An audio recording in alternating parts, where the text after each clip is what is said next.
지난 4월 출범한 체외진단기기협회가 첫 번째 총회를 열고 본격적인 활동에 돌입했습니다. 정부와의 소통을 통해 신산업 육성에 힘을 모으는 한편 규제 완화 등에도 목소리를 낸다는 의지입니다. 박경현 기자가 현장을 다녀왔습니다. 체외진단기기는 사람 몸에서 채취한 조직이나 혈액 등으로 병에 걸렸는지를 확인하거나 치료 과정에 효과가 있는지를 판단하는 의료기기입니다. 지난해 7월 문재인 대통령은 체외진단기기를 포함한 의료기기 산업을 미래 신산업으로 육성하겠다고 밝힌 뒤 올해 4월 체외진단의료기기법을 제정하고 내년 5월 본격 시행을 앞두고 있어 최근 바이오 시장에서 가장 주목을 받는 분야로 꼽히고 있습니다.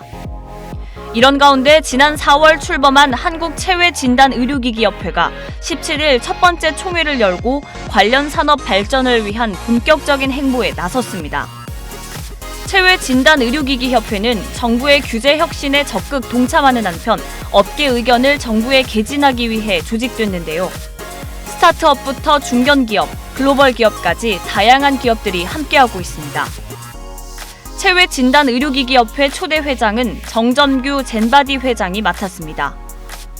아이디어와 기술력만 저희는 가지고 있거든요. 이런 상황에서 우리가 어떻게 그 다국적 기업들과 경쟁을 하고 또 해외에서 이겨낼 수 있을까, 그런 부분에 있어서 협회가 해야 될 일에 대해서 좀 무겁게 생각을 하고 있습니다. 부회장사로는 전 세계에서 가장 많은 유전체 분석 서비스를 제공하는 기업인 일루미나가 나섰습니다. 새롭게 개발되는 기술과 제품이 시장에 자리 잡기 위해서는 제도적인 뒷받침이 필요한데 정부와 의료기관 협력을 통해 이 같은 문제 해결에 힘쓴다는 의지입니다.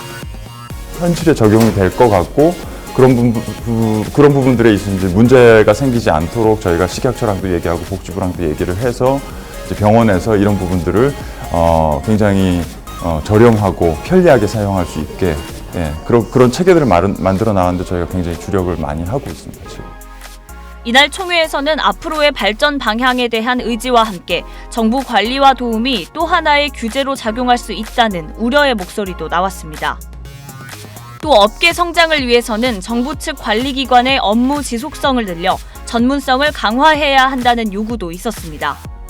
정책이 바뀌면 사무관이나 그 위치에 있는 분들이 움직이잖아요. 2년, 3년 만에 움직이거든요.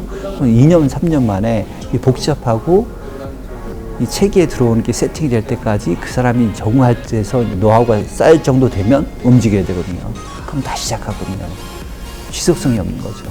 규제가 없어야 되는데 하나 없으면 또 다른 게 나오거든요. 그게 모순이 아닌가. 협회는 업계가 가장 어려움을 겪고 있는 인허가, 해외 시장 확보, 투자 유치 등을 적극 지원하고 법령 및 제도 구축 등 산업계의 목소리를 정부에 건의할 계획입니다.